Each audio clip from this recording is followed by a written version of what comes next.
¿Qué tal, amigos? Bienvenidos a una emisión más de Bocados de nuestra historia, el sabor de un patrimonio. Y en esta ocasión vamos a seguir hablando del alimento, pero del alimento representado en nuestras danzas y nuestra música tradicional.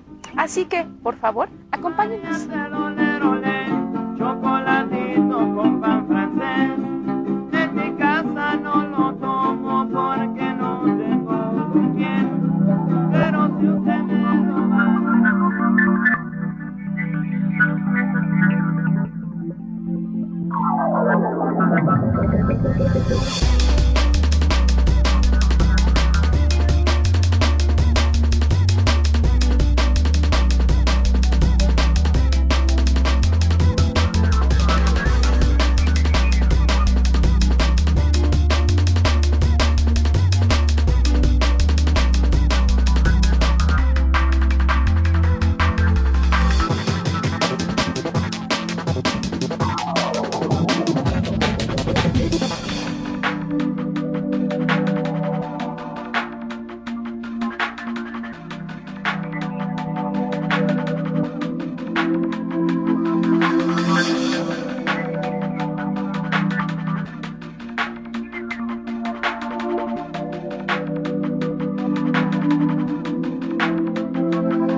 Amigas y amigos, muy buenos días. Bienvenidos al sexto programa de la cuarta temporada de esta serie, Bocados de nuestra historia, el sabor del patrimonio, que organizamos entre el Instituto de Investigaciones Antropológicas y Cultura Culinaria, Asociación Civil, con el apoyo tan importante de la CUAED. Hoy tenemos este programa que originalmente no lo teníamos pensado, pero que hubo la oportunidad de hacerlo, y que va a tratar de un tema que comenzamos en el tercer programa, que es la relación entre música, y ahora hemos agregado la danza, y la comida. De tal manera que este programa se llama Y sigue la mata dando, porque justamente el tema de música, danza y comida da para mucho. El día de hoy contamos con tres invitados en este estudio, que son el doctor Carlo Bonfilioli, que es un antropólogo que labora en el Instituto de Investigaciones Antropológicas y que se ha especializado justamente en el estudio de las danzas en México, las danzas indígenas. Está con nosotros Yapsi Arias, a quien ya vieron ustedes en el teaser, que es académica en la Universidad Autónoma de la Ciudad de México y alumna del posgrado en antropología de esta universidad. Y Paris Aguilar, también antropólogo y también docente e investigador en la Universidad Autónoma de la Ciudad de México y también alumno del posgrado en antropología de esta universidad. En realidad, tocar el tema de música, danza y comida pues puede parecer extraño, pero nos proponemos en este programa los siguientes propósitos para que ustedes estén atentos a lo que se va a hablar de ellos. En primer lugar, relacionar la comida con la música y la danza. En segundo lugar, explorar aquellas expresiones donde se conjugan la comida, la danza y la música a través de la historia de México. Tratar de establecer las diferencias entre distintos tipos de danzas festivas, rituales y ceremoniales y su relación con los alimentos. Las variantes regionales de las expresiones musicales y su relación con los alimentos. Y finalmente, mostrar la importancia del significado cosmogónico de los alimentos dentro de los distintos tipos de danza y su complemento musical. Este es un programa en vivo, de tal manera que les pedimos a ustedes que se comuniquen a los teléfonos que aparecen en la pantalla. Hay también una página web. Nos interesan mucho sus comentarios, sus preguntas, que tomamos siempre al final del programa. Pero por otra parte, al iniciar la segunda mitad del programa, también les anunciaremos a ustedes los obsequios que hay para ustedes este día, que por ser último programa de la serie son más que en ocasiones anteriores, pero sobre todo nos interesa sus opiniones, saber qué piensan, que compartan con nosotros sus experiencias, etc. De tal manera que, bueno, entramos ya de lleno al programa, y la primera pregunta que les hago a todo el panel es: ¿desde cuándo en México tenemos esta relación entre música, danza y comida? ¿Quién de ustedes podría contestarnos esto? Carlo Bonfilioli, por favor. Yo creo que, bueno, aunque estamos bastante acostumbrados a relacionar quizás la danza con nuestras fiestas en las casas o en los pueblos, ¿no? Fiestas tradicionales también, pero el gran comienzo yo creo que es desde que hay de la relación, desde que hay ritos, desde que hay una relación, digamos, pensada, empautada dentro de un determinado contexto, hay esta relación de la danza, ¿sí?, con la música y con los alimentos. Es decir, los alimentos entendidos ahora sí, no como bocadillos, no como este momento para sí, saciarse, estar alegres, etcétera, sino los alimentos para los otros con la O mayúscula, para las deidades, es decir, esa comida que llamamos comida ritual, ¿no? Que es la ofrenda, y que la danza es la forma de acompañar o de convocar, ¿no?, a quienes son los destinatarios de estos alimentos. Entonces, danza y música son la forma para dirigirse a las divinidades, para convocarlas en determinados espacios y para ofrendarles los alimentos que ellas mismas donaron al principio de los tiempos, ¿no? Entonces, la danza y la música relacionada con los alimentos es algo que comienza, yo creo, con la historia de la humanidad casi, ¿no? Entonces, yo creo que eso es el gran comienzo, no solamente en México, sino que probablemente en muchas otras partes. Hablar de Ahora, cosas más ya si específicas. tenemos datos que permitan hablar que se bailaba en el México prehispánico. Sí, de hecho, bueno, tenemos crónicas como por ejemplo Pfefferkorn nos menciona algunos tipos de danzas que hacían. También algunos frailes, tanto, bueno, no frailes, más bien padres, porque ellos no eran frailes. Los jesuitas nos nombran mucho en sus crónicas algunas danzas, por ejemplo, en las regiones del norte. Pero también hay danzas que todavía están en la actualidad, aunque ya no meramente prehispánicas, porque obvio con el contacto pues hubo un bastante mestizaje. Por ejemplo, tenemos la danza del tecuán, en la parte de Guerrero, en la zona nahua.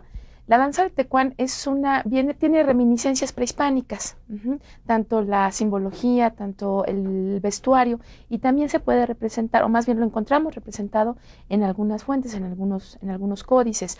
Ahorita lo que encontramos ya no son danzas meramente prehispánicas. ¿Por qué?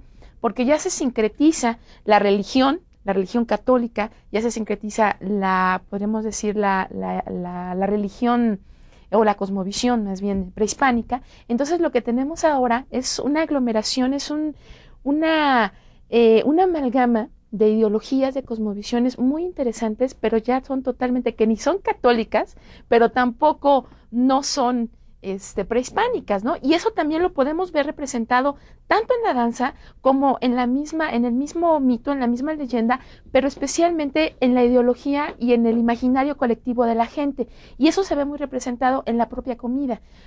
Por ejemplo, ya no es el pulque, ¿no? Ya no es el chocolate, ahora es hasta el refresco, ¿no? Entonces, el que se está dando, ¿no? El alimento como una ofrenda, ¿no? Como bien lo mencionó el doctor Carlo, el alimento es una ofrenda, es una dadora de un símbolo, de dar gracias a aquel, no sé, aquel Dios, aquella persona que para ellos es importante. Pues que, bueno, ya ahorita más adelante vamos a ir explicando cómo es ya el sincretismo y la simbiosis de estos dos conceptos, ¿no?, religiosos.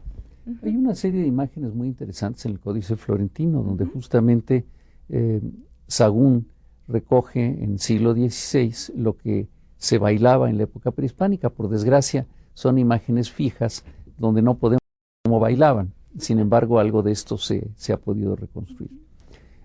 Paris, por favor, ¿podrías hablarnos, ampliar un poco más este tema y tal vez ya comenzar a sugerir la siguiente cuestión que es importante, de cómo se relaciona esto con una cosmovisión, con una manera de entender el universo? Claro, y retomo para ello justamente el contenido de la primera pregunta. Efectivamente, esta relación se pierde en la memoria de los tiempos, fundamentalmente por el hecho de que, lo hemos insistido mucho, el tema de la alimentación atraviesa siempre de cabo a rabo toda la construcción cultural de la historia de la humanidad, y eso no exenta, por supuesto, a todo este conjunto, esta construcción ritual de la que hablaba Carlos hace un momento. Yo quiero solo acentuar una cosa muy importante que fue comentada también por Carlos en ese sentido. No solamente es esa relación, no solamente ilustra, refleja o expresa esa relación del hombre con la divinidad, sino también de la concepción del alimento como algo más que el tema del consumo. Hay danzas, hay música que tiene que ver con la producción del alimento, la construcción de un imaginario respecto de lo que debe ser o es un alimento, y esto conectado de manera muy compleja con todo ese circuito ritual del que se hablaba hace un momento, que tiene que ver justamente con cómo se construye la referencia cultural de un grupo humano, a propósito de cómo se referencia también la propia cosmovisión. Entonces, el alimento, la danza, la música, forman parte de todo este complejo, pero en una dimensión o una multidimensión que está atravesando la concepción, la producción, la cosecha, el almacenamiento, el consumo mismo, y al mismo tiempo la reconstrucción de ese imaginario alimentario.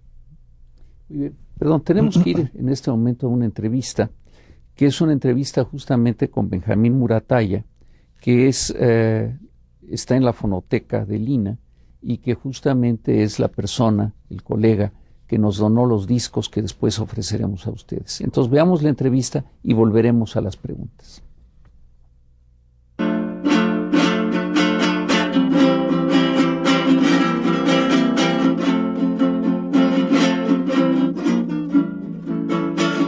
Yo viví en una familia y en el seno de una población muy fiestera, con mucha música. Yo soy de Michoacán.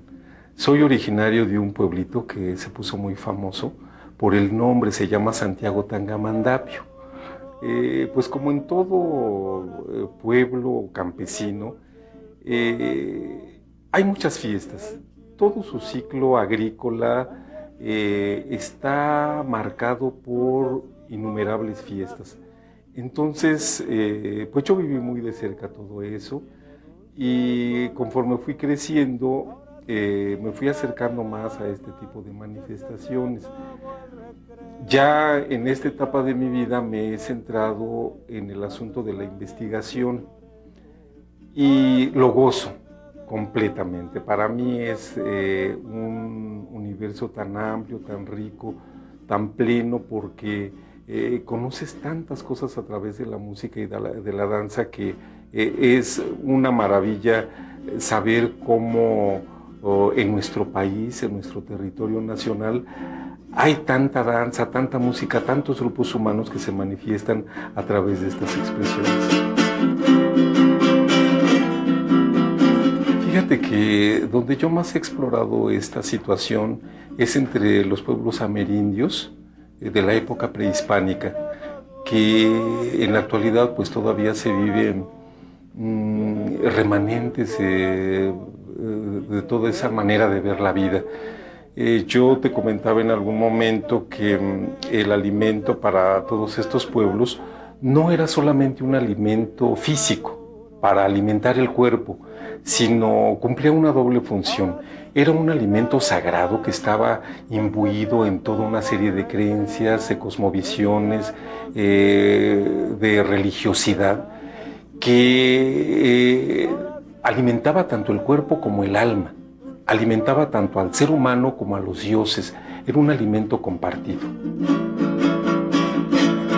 Uno de los ejemplos más claros de esta doble combinación o de esta doble función entre el alimento y la religiosidad es nada menos el ciclo del maíz y el mitote. El maíz es es una ritualidad muy vistosa, muy pintoresca, muy compleja, muy mística, muy espiritual, que practican varios pueblos del noroeste de México, algunos del occidente y también del sur de los Estados Unidos. Recordemos que, bueno, estas eran áreas culturales muy amplias en aquellos tiempos y lo siguen siendo en la actualidad. Las fronteras políticas no funcionan en este sentido. Entonces, ¿qué quiere decir esta combinación de religión y alimentación en torno al maíz como núcleo? Quiere decir que el maíz tiene todo un ciclo de desarrollo. Desde que se siembra, nace, se cultiva, se cuida, se obtienen los primeros frutos. Esos primeros frutos se ofrendan a las deidades, a los dioses. Después el maíz se tuesta, se prepara para que el ser humano lo pueda consumir. Bueno, en el mitote, en esta danza, se representa todo esto. El mitote se realiza durante el tiempo de aguas, el tiempo de la fertilidad.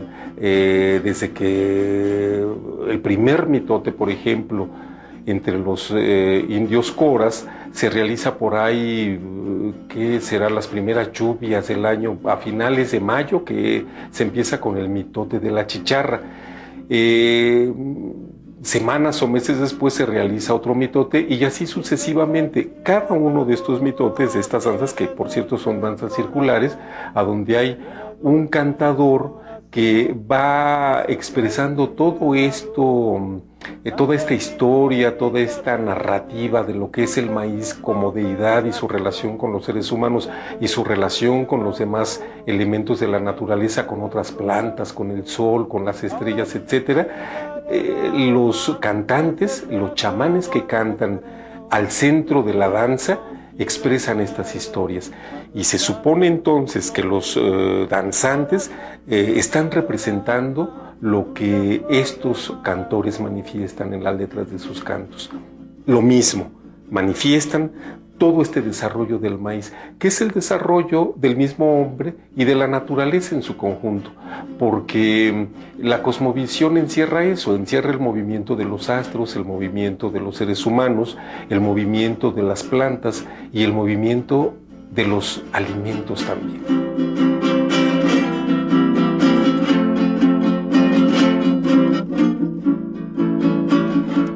Por lo que hemos visto hasta ahora, se han dado ustedes cuenta que entre los grupos indígenas la relación entre música, bailar y comer, o los alimentos más bien, no es como lo vemos en el mundo occidental, el hecho de que nos vamos a un reventón, bailamos y comemos, sino aquí hay un significado más profundo, una relación con la manera de concebir el mundo, de concebir, como lo ha dicho Benjamín Muratalla, la relación con el alimento básico que es el maíz. Entonces le pediría yo a Carlo Bonfilioli que ampliara esto con otras cosas que normalmente no consideramos alimento, pero que lo son en esta visión del mundo. Sí, comentando sobre esto, lo de la sangre, comenzando por lo de la sangre, el primer alimento para los dioses, ¿no? Es decir, y hoy en día es curioso que seguimos observando esto, porque en los rituales, en ciertos rituales donde el sacrificio es importante, la sangre es la primera ofrenda y tiene que ser todavía sangre fresca, la que es ofrecida a los 4 puntos cardinales y acompañada por los danzantes que recorren lo que son los caminos solares, etcétera, etcétera. Entonces, esta idea, ¿no?, del primer alimento, del primer movimiento, de la primera palabra, que es la música, que es la danza, que es la sangre, todos estos 3 elementos esenciales, dirías, ¿no?, reunidos en un mismo espacio, en un mismo tiempo. Ahí está, retomando un poco con lo que comentábamos, ¿no?, el comienzo, cuando comienza la relación, ¿no? Y ahora, porque nuestro público seguramente queda inquieto, ¿la sangre de quién? La sangre, perdón, la sangre del animal sacrificado, ¿sí? O que es el que ha tomado el lugar, ¿no?, de otros sacrificados. antiguamente, ¿no? Y hoy en día, bueno, es el animal sacrificado y es la sangre recogida la que se le ofrenda. Pero ya pues, esto no siempre fue así, ¿verdad? En la época prehispánica no era la sangre del animal sacrificado, era la humana. Totalmente, ¿no? Inclusive, por ejemplo, se encuentra también uno de los platillos que se ofrendaba bastante el pozole, ¿no? Y antes, bueno, aparte del baile, por ejemplo, en los juegos de pelota, ahí se mostraba el pozole, ¿no? Y en lugar de ponerle, bueno, la comida, o en sí la carne más bien, del cerdo, como ahora se utiliza, pues se ponía del sacrificado o del que ganó en aquellos tiempos en el juego de pelota, ¿no? O también en algunas ofrendas, como en algunas fiestas representadas para la Micatecutli, ¿no? Que era la diosa de la muerte, y también la dadora y la fecundora, por así decirlo, de la tierra. Entonces también será otro motivo.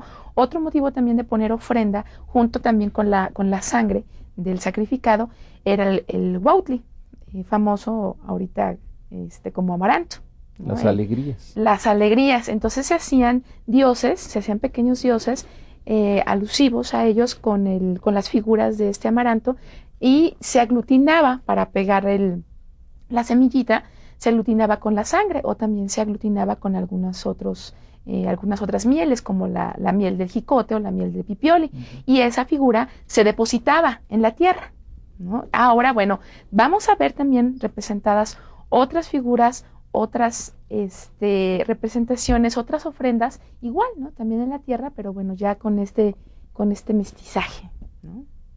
Entonces, París, ¿podrías profundizar entonces en esta relación? Estamos viendo muy claro una relación música, danza, sacrificio, sangre, tierra, comida y tierra. Sí, justo tiene que ver con estaba yo reflexionando un poco escuchando a Yapsi sobre el tema de esa relación metabólica que en general las culturas han desarrollado con el entorno mismo en el cual se sustentan, ¿no? Bien el entorno como este gran sustentador de la cultura genera al mismo tiempo una expresión que me parece va a estar dibujando esa interacción metabólica, esa interacción sustancial entre el hombre y el espacio.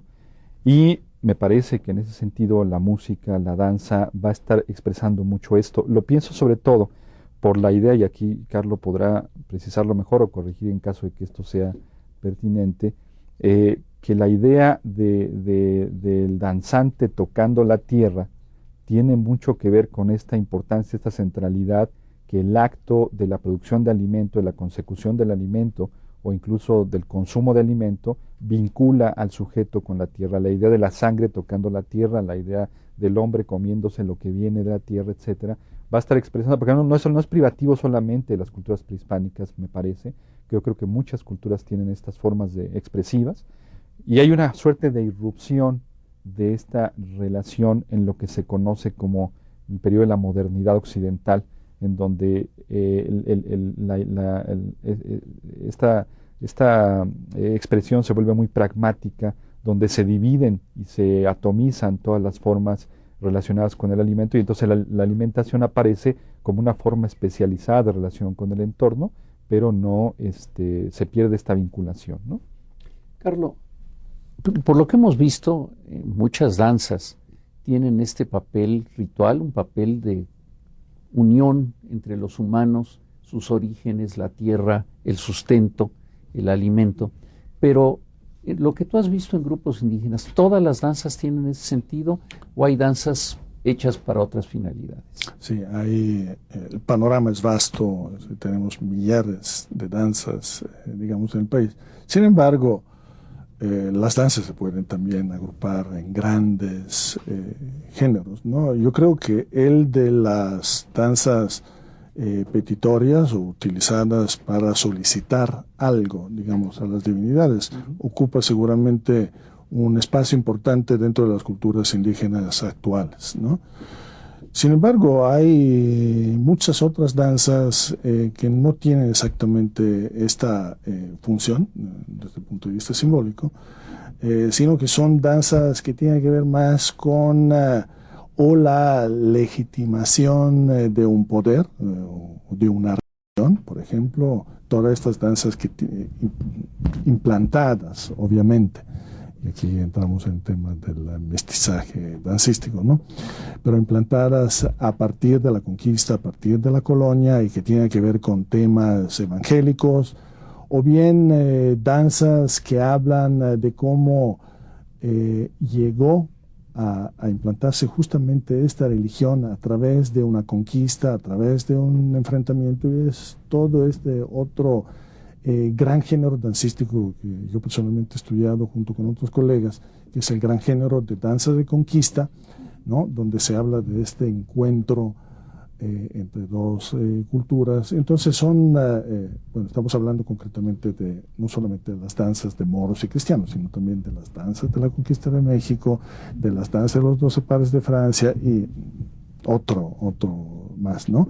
Entonces es una manera de hablar con el cuerpo de la historia de México, pero también una manera de legitimar, ¿sí?, la llegada de otra religión, una nueva religión adoptada, ¿no? La dejada de la otra religión, etcétera, ¿no?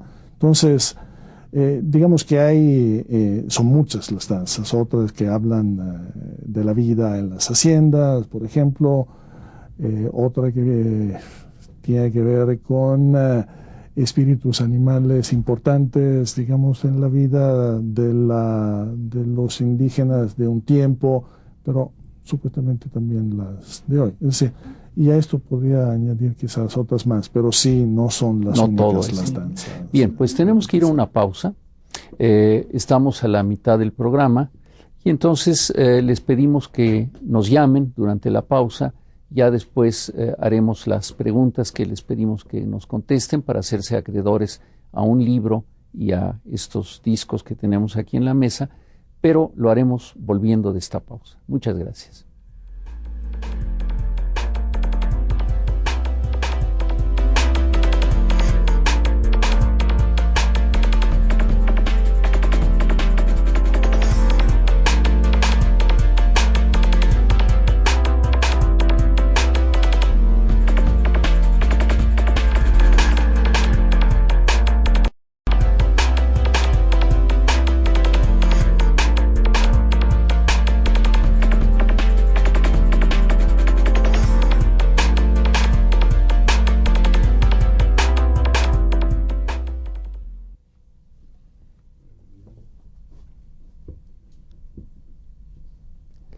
Bienvenidos a la segunda parte de este programa, Bocados de nuestra historia, el sabor del patrimonio, donde estamos hablando de la relación entre los alimentos, la danza y la música. Están apareciendo en su pantalla los teléfonos y el correo electrónico donde se pueden ustedes comunicar. Les pedimos que lo hagan y aprovechen para ganar 3 discos que tenemos aquí en exhibición en la mesa y aparte un libro muy interesante que se llama Más allá del tepache y el pulque. Estos libros y estos discos van a estar disponibles para ustedes a partir de mañana en el Instituto de Investigaciones Antropológicas. Aparecerán los datos en la pantalla, pero les vamos a hacer unas preguntas muy sencillas. Por favor, den ustedes ejemplos de una danza indígena del norte, otra del centro y otra del sur del país. Las darán ustedes a quien conteste el teléfono, las podrán mandar por correo electrónico, pero como tenemos los aquí presentes que calificar las respuestas, no podremos anunciar al final del programa quién ha ganado, sino se los haremos saber por teléfono o por internet. Porque pues ahora no es una pregunta, digamos, nada más para que ustedes ganen y que el primero que la conteste la gane, sino ahora sí requiere que ustedes piensen en una danza del norte, otra del centro y otra del sur, de tal manera que puedan ustedes ganar estos 3 hermosos discos y ese interesante libro que se llama Más allá del tepache y del pulque. Pues bien, volvemos entonces al programa. Los invito a que llamen, den sus opiniones, hagan sus preguntas, las vamos a tomar al final de esta parte del programa. Entonces, lo que viene ahora es profundizar un poco en qué papel juegan los alimentos en estas danzas. Ya se dijo que son fundamentalmente establecer el vínculo entre la divinidad, que que es a final de cuentas la que ha dado los alimentos, pero ¿de qué manera se hace?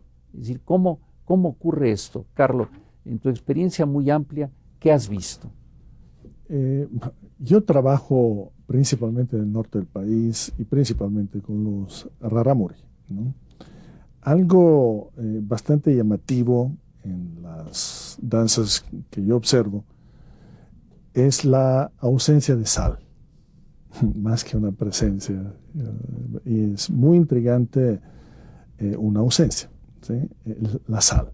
La sal, que hoy en día sería difícil concebir algún bocado sin sal, ¿no?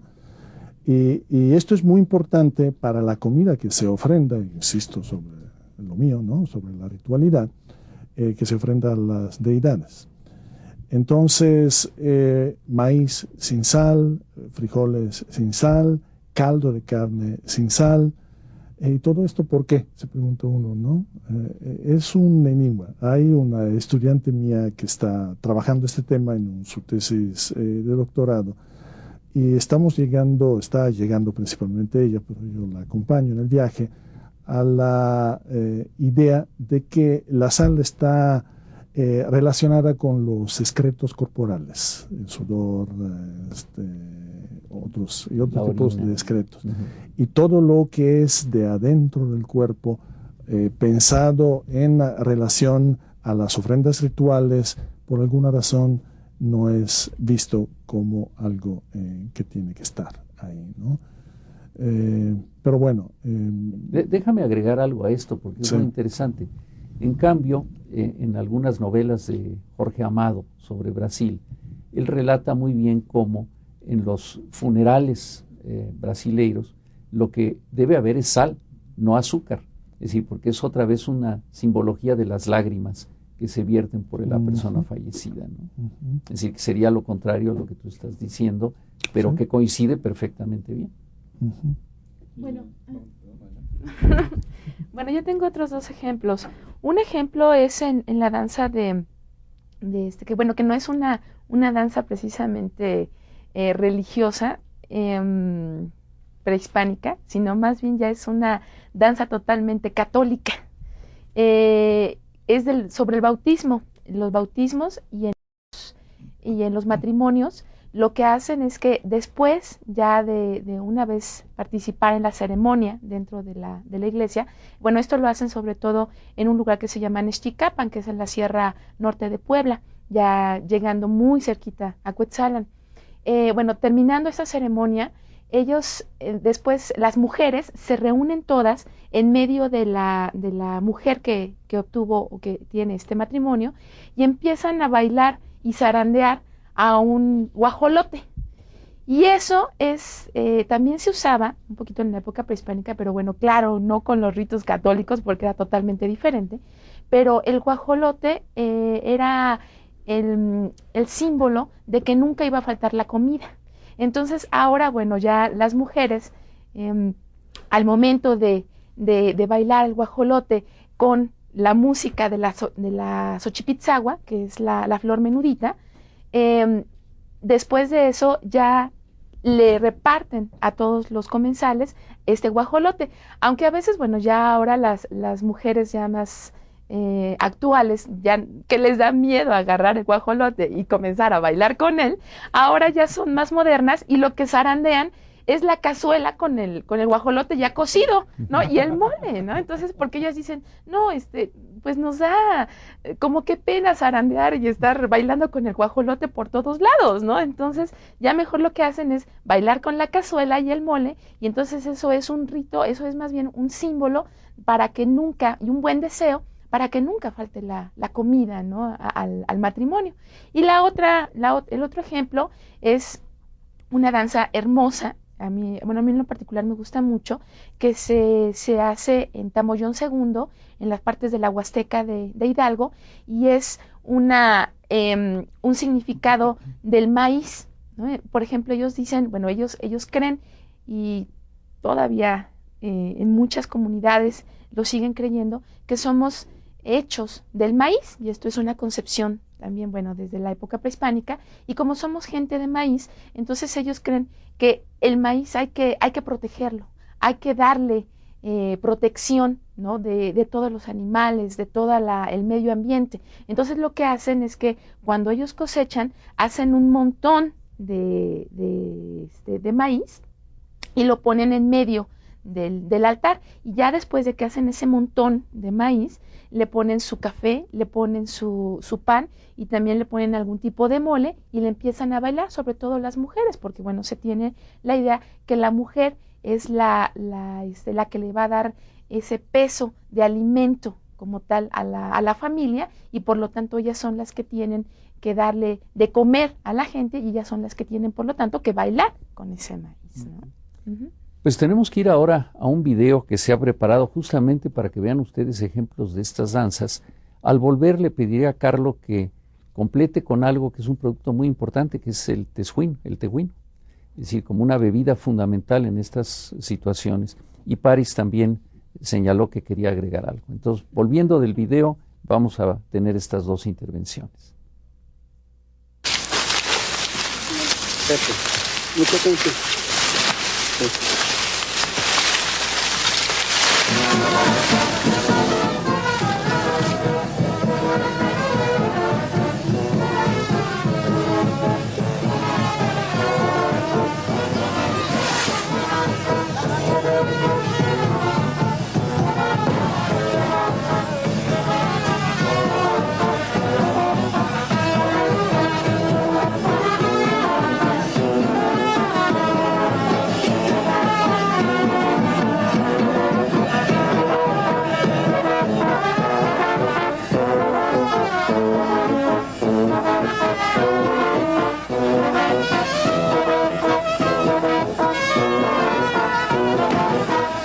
Esta es para los miembros de la comunidad una costumbre y una obligación.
Cuando se ofrenda comida al maíz, se está conviviendo con él, se come con él.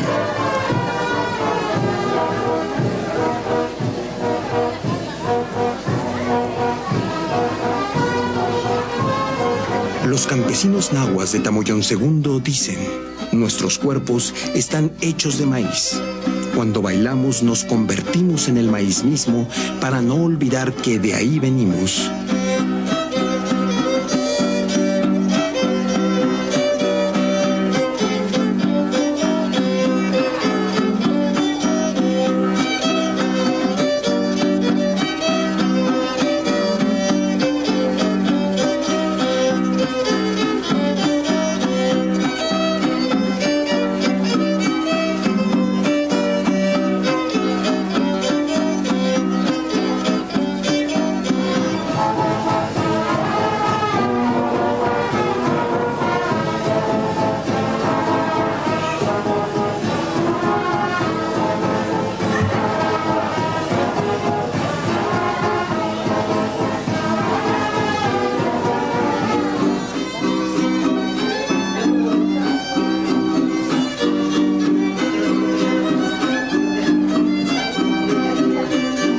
Dicen los habitantes de Tamoyón II: Le hacemos esta ofrenda al maicito porque Él se sacrifica por nosotros. Él está allá afuera sufriendo de frío y de calor, mientras nosotros estamos protegidos en nuestras casas. Él está en la intemperie para que nosotros podamos comerlo. Por eso le damos también de comer.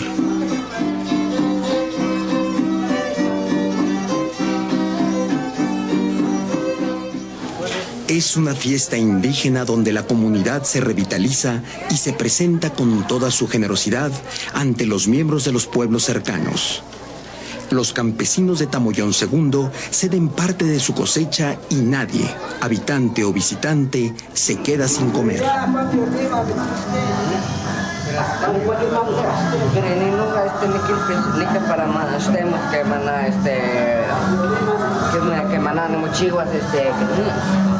La fiesta culmina en la plaza de cuando todos los asistentes se convierten en milpa y danzan los sones que tienen como personaje a un cazador que, ayudado por sus perros, da muerte a un mapache, animal nocivo que roba el maíz.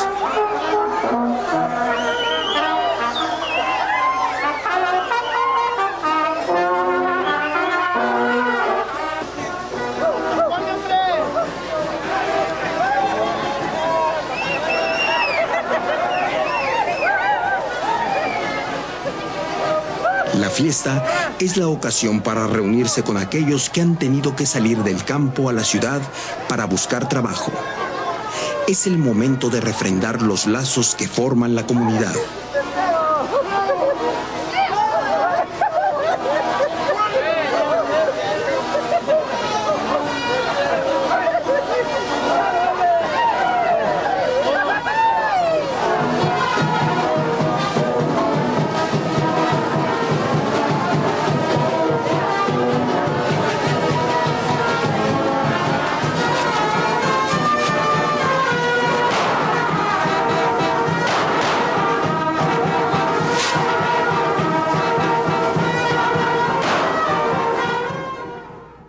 Cuerpos hechos de maíz, maíz sólido y maíz líquido también, ¿no? Es decir, en el noroeste, sea el occidente, el noroeste serrano, es muy acostumbrado de que las fiestas, todas las fiestas, estén acompañadas en la parte final, después de la parte litúrgica, por estas borracheras colectivas, que son borracheras que no interfieren obviamente en las actividades de trabajo. Esto es importante para no mezclarlo con el alcoholismo, pero sí son muy importantes porque el tesguino, los taromaras, por ejemplo, pero también los coras, los pueblos del occidente mexicano, lo aprendieron a hacer, les fue enseñado a prepararlo por las divinidades, ¿no? Entonces, y sobre todo en ciertas regiones de México no se entendería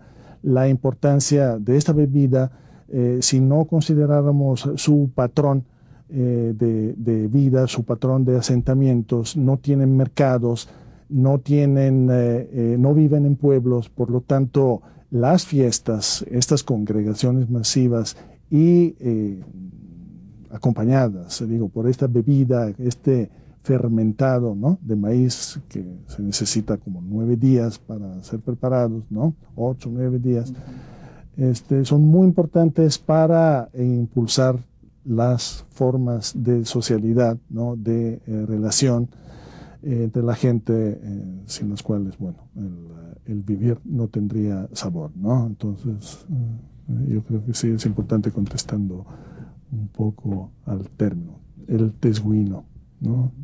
Paris, por favor. Sí, el video que acabamos de ver toca un tema muy interesante, que es justamente el papel que tiene de pronto el proceso alimentario en el tema de la ritualidad, digamos, y de cómo marca de pronto cortes importantes e interesantes en el proceso ritual. El caso de los zoques del noroeste de Chiapas, hago un paréntesis antes, tengo el ejemplo contrario del que presentó Carlo. Acá la comida, sobre todo en la comida ritual, es abundante en sal. Entonces ahí tenemos un ejemplo de dos cosas muy polares e interesantes. Pero También justo entre los zoques del noroeste de Chiapas, en la preparación de la comida, que es la comida comunal, la que ellos llaman la que ofrece la Virgen, obviamente hay primero el novenario, que es todo el proceso de ritualización, pero junto con eso hay la preparación colectiva también en la comunidad de los alimentos que se van a ofrecer el día de la celebración de la Virgen del Carmen en este caso. Y justo después de todo el ritual religioso propiamente dicho, el punto que marca las dos formas de expresión de la celebración es el momento de la comida comunal, donde la comida que es ofrecida por la Virgen, digamos en manos de la comunidad, marca límite entre lo estrictamente ritual y luego lo estrictamente mundano, propiamente dicho, ¿no? Porque después de la comida viene el partido de básquetbol, viene el baile, viene la borrachera y viene hasta que la noche lo permite, ¿no? Entonces de pronto el alimento marca también allí una suerte de irrupción de dos momentos diferentes de cómo se vive la fiesta, pero al mismo tiempo está formando parte, junto con la organización del novenario, la preparación de los alimentos. Pues nos da mucho gusto que ya estamos recibiendo las preguntas que ustedes nos han contestado. Por otra parte, ya hay algunos comentarios, y justamente uno de los comentarios donde habla de la comida que en Michoacán acompaña a algunas danzas, me lleva a plantearles la siguiente pregunta. Es decir, hemos hablado mucho por la experiencia de Carlos, desde luego por la experiencia de ustedes, de danzas de distintos lugares, pero ¿qué tan generalizadas son las danzas en México? Es decir, ¿y qué tan generalizada es esta relación entre la ofrenda, la comida? Ya lo dijo Paris en este momento, hay que separar dos aspectos. Uno, la parte ritual, donde la comida es tomada como ofrenda, pero después comen, y después hay una ruptura hacia ya el lado secular. Es decir, entonces, ¿qué tanto hay de esto en el país? Es decir, ¿podemos decir que esto es una parte importante de nuestro patrimonio? Cualquiera de ustedes, por favor.